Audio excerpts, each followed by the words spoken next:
Hello everyone, welcome back to my YouTube channel. In today's video, we'll be talking about the concept and rules of debit and credit. These rules are very important for understanding the second step of recording, which is journalizing. So stay tuned. For understanding the rules of debit and credit, we must first know the meaning of debit and credit. Debit and credit are the two sides of an account.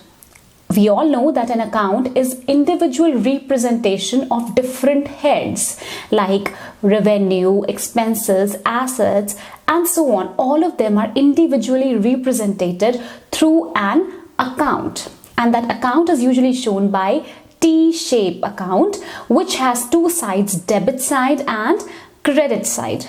The rules of debit and credit shows which amount has to be written on the debit side and which amount has to be written on the credit side. We must know what increases the debit side and what decreases the credit side. So for that purpose, we'll be studying about the rules involved in debit and credit and what are the normal balances of different accounts. There are 5 types of accounts that have to be taken into consideration. These are assets account, liabilities account, expense account, revenue account, and capital account. So assets, liabilities, revenue, expense, and capital. These are the 5 types of accounts for which we have to understand the rules of debit and credit. When I say asset means all the assets like cash, bank, accounts receivable, machinery, inventories, etc. The rule of assets is applicable to all these assets. Rules for liability is applicable to all the liabilities like creditors, accounts payable, bank loan, etc. And rules for expenses and revenue are also applicable to all the kinds of expenses and all the kinds of revenues. Now student, capital is a word which we use in case of proprietorship. In case of companies or corporations, we use the word shareholders' equity because the capital is contributed not by a single owner but by shareholders. So in place of capital, we'll be understanding it through shareholders' equity. Okay, rule for capital is similar to rule for shareholders' equity. So there are 5 types of accounts: assets, liabilities, revenue, expenses, and shareholders' equity or capital. Now remember, the rule of debit and credit for assets and expenses are same. The rules are same for assets and expenses. If there is increase in asset and expense, it will be debited. If there is increase in asset and expense, it will be debited. For the remaining, you have to do the opposite. See, increase in assets and expense will be debited. That means decrease in liabilities, decrease in revenues, and decrease in shareholders' equity or capital will be debited. Okay?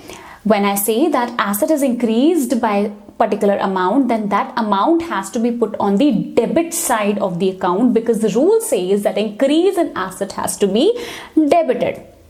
If I say that if the cash has been reduced, cash is an asset, cash has been reduced, that means that amount through which it has been reduced will be shown on the credit side because decrease in asset is credited.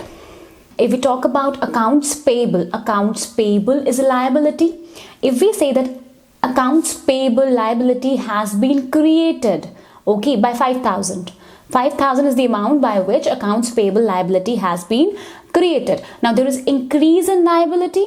So this increase in liability will be shown in which side? Debit side or credit side? This increase in liability will be shown on the credit side because increase in liability is always credited. Okay, so under accounts payable account, it will be shown on the credit side because the liability has been increased and increase in liability is always credited. Now let's take example of an expense. Rent has been paid. When rent has been paid, rent expense has been increased, right? If there is increase in expense, it will be debited. So this increase in rent amount will be shown on the debit side of rent account. Now, if we say that service revenue has been earned, service revenue has been earned, that means there is increase in revenue. Increase in revenue is always credited. So, service revenue will be credited by that much amount. Now, shareholders' equity has subdivision of common shares and retained earnings, where retained earnings are further subdivided into revenue, expenses and dividends. We all know that retained earnings is equal to revenues minus expenses minus dividend. Okay, if we have to know about the rule of common shares, and it is a part of shareholders equity, so it will be treated in the same way as shareholders equity is treated. Increase in common shares will be credited and decrease in common shares will be debited. For retained earnings, increase in retained earnings is again credited and decrease in retained earnings is debited, because see, common shares and retained earnings, they are part of shareholders equity. So whatever is the rule of shareholders equity or capital, that is the rule for retained earnings and common shares. Okay, now let's talk about the normal balances. Normal balances means usually what is the normal balance for an asset, for a liability, for revenues. Usually assets have debit balance. Why? Because increase in assets is debited. You just have to remember it in that way, that if the increase is debited, then it has debit balance. If the increase is credited, then it has credit balance. Okay. Increase in asset is always debited. So normal balance for asset is debit balance.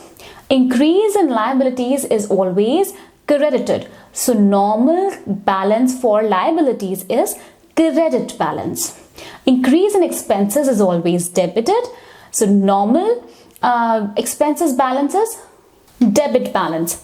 Increase in revenues is always credited.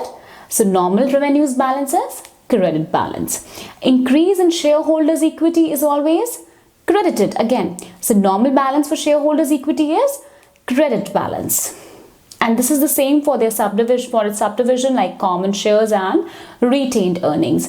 The normal balances for common shares and retained earnings is credit balance.